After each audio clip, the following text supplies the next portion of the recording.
तो भैया आ गए बड़ा सा सपना लेकर एक अनजाने से शहर में। सोचा था आते ही रेड कारपेट बिछेगा और शहर बोलेगा पधारो म्हारे बादशाह। लंड मेरा। यहाँ रेड कारपेट नहीं, जिम्मेदारियों का तारकोल बिछा है जिसमें नंगे पैर चलना पड़ता है और छाले पड़े तो रोने का भी टाइम नहीं मिलता। ऐसी ही कहानी है हमारे पिंटू भाई साहब की। गांव के हीरो, गली के सलमान खान। जब घर से निकले थे तो स्टेशन पर छोड़ने वालों की भीड़ ऐसी थी जैसे कोई बारात जा रही हो। आंखों में शार्क टैंक और जेब में बाबूजी के दिए 2000 के नोट, जिनमें से एक नकली था। सपना था शहर जाकर फाड़ दूंगा। शहर आया। पिंटू ने सोचा था सी फेसिंग फ्लैट मिलेगा। मिला क्या? एक 10 बाय 10 का कमरा जिसकी खिड़की दूसरे घर की टॉयलेट में खुलती थी। ब्रोकर ने कहा था सर नेचुरल वेंटिलेशन है। पहले महीने जोश जोश में पिंटू ने शहर को अपनी माशूका समझा। देख बेबी, मैं तेरे लिए आया हूं।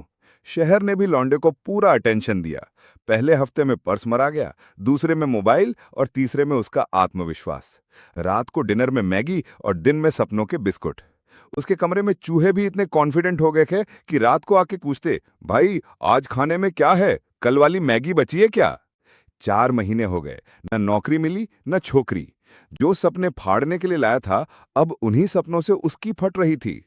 घर से फोन आता तो आवाज बदलकर कहता, हाँ हाँ पापा, बस मीटिंग में हूं, बड़ा क्लाइंट है। जबकि असलियत ये थी कि उसका सबसे बड़ा क्लाइंट था उसका मकान मालिक, जो हर महीने की पहली तारीख को दरवाजा ऐसे पीटता था जैसे इनकम टैक्स की रेड पड़ी हो। एक रात बत्ती गुल थी, जेब खाली और पेट में भूख के साथ साथ नाउम्मीदी का एसिड बन रहा था। पिंटू फूट फूट कर रोने लगा, मुझसे नहीं होगा, मैं एक नंबर का लूजर हूं। तभी अंदर से एक आवाज आई, अबे ओ फट्टू। पिंटू चौंका, कौन? तेरा बाप हूं ने, तेरी आत्मा। क्या बोला बे, लूजर है तू? रोने आया था यहां? तेरी माँ ने टिफिन में अपने गहने बेचकर पैसे रखे थे ताकि तू यहां बिस्तर गीला करे।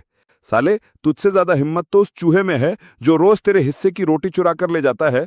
कम से कम वो अपनी भूख के लिए लड़ तो रहा है। पिंटू की आंखों से आंसू सूख गए। आवाज फिर गूंजी, क्या उखाड़ लिया 4 महीने में?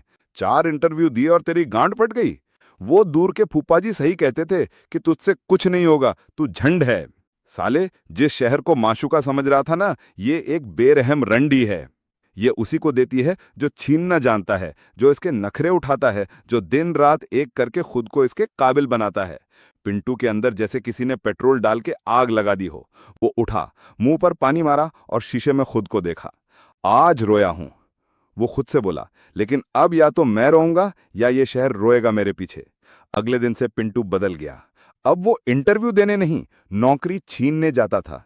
रिजेक्शन मिलता तो दुखी नहीं होता, सामने वाले को बोलता, आज तुमने मुझे रिजेक्ट किया है, कल तुम मेरी कंपनी में जॉब के लिए अप्लाई करोगे, हरामखोर।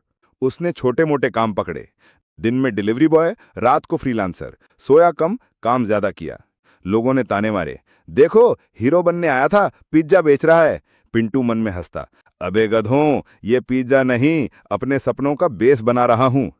6 महीने की रगड़ाई के बाद उसे एक छोटी सी स्टार्टअप कंपनी में मौका मिला। उसने वहां इतनी जी तोड़ मेहनत की, इतनी गांड घिसी कि 2 साल में वो उसी कंपनी का पार्टनर बन गया। आज पिंटू के पास सी फेसिंग फ्लैट भी है, गाड़ी भी है और उसका मकान मालिक उससे अपॉइंटमेंट लेकर मिलता है। अनजाना शहर मौका नहीं, मौका छीनने का अखाड़ा देता है। सपने देखने से पूरे नहीं होते सालो, सपनों के लिए अपनी इज्जत का फलूदा और मेहनत का हलवा बनाना पड़ता है। जब दुनिया तुम पर हंसे तो दुखी मत होना, समझना तुम्हारा कॉमेडी शो हिट हो रहा है, बस क्लाइमैक्स बाकी है।